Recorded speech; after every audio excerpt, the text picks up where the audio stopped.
هنيئا لأولمبياكوس بأيوب الكعبي.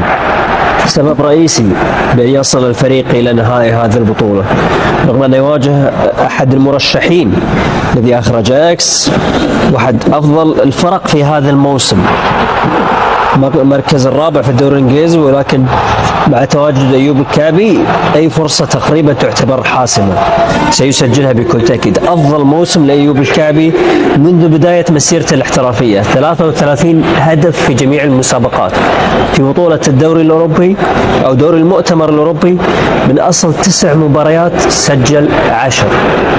وهداف الدوري اليوناني ب 18 هدف تقريبا يتصدر في جميع يعني.